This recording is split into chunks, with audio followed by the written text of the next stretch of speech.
listening to this who this is new concept, right? How do you explain that to them? This is the deep dive with Adam Roa. When I started getting back into past life regression, I opened up all my psychic abilities again: telepathy, astral traveling, remote viewing, lucid dreaming. I was definitely exploring and going places and meeting things and what have you. But if you asked me at that time if I believed aliens were real, I would have said, I'm sure they're out there, but why would they bother with us? This little old, third dimensional planet. And then, of course, a couple months later, I went away to a 10-day meditation retreat, silent meditation called Vipassana.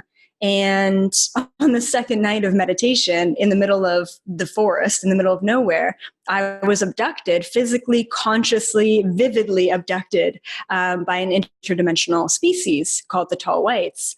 And that abduction, the only significance of it was to show me that this is real, to show me that not only are aliens real, but they're here.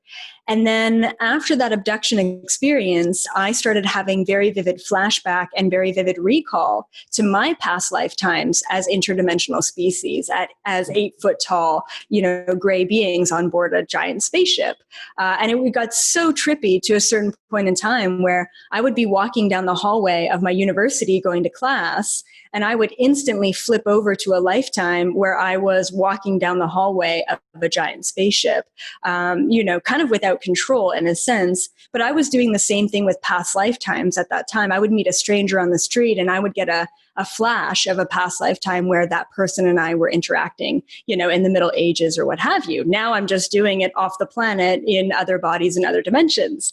So it wasn't too far off. No big deal. Right? No big deal. Yeah, no big deal. No big deal. So, and then of course I started to integrate this practice into my past life regressions. Okay, cool. Now that we've gone through your trauma as a human, let's take a look at where you've been as, an interdimensional. Then I would start taking people off this planet into interdimensional lifetimes. And that's when I met the Galactic Federation, and they taught me all about, what's going on this planet and the prophecy and human beings and why we're so important and the hybrid project. And literally it's been a wild ride, but yeah, so I guess it's been 10 years because I was around 18. That was my cosmic kind of opening and awakening.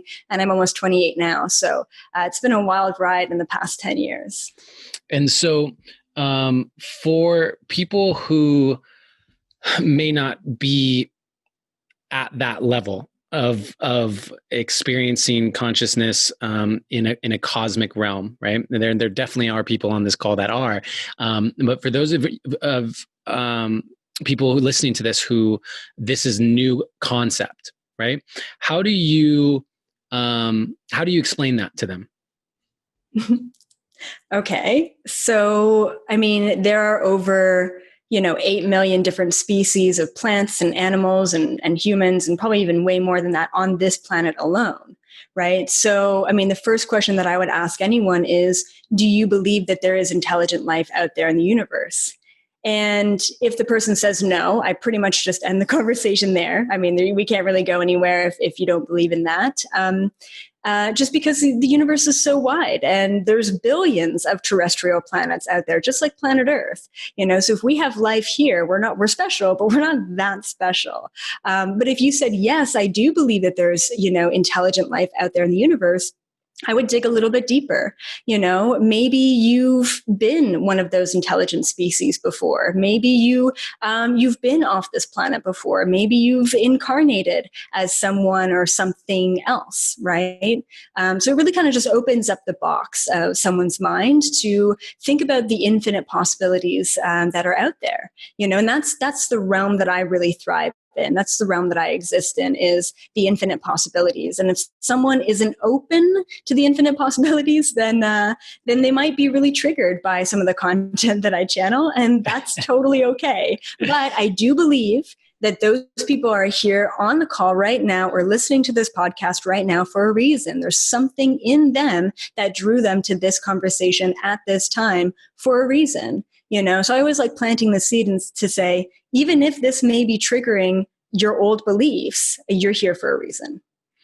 Yeah, one way that I describe it to people is like right now, there are literally radio waves all around you and Wi-Fi waves all around you that you can't see and you're not picking up on. You're not hearing the radio right now.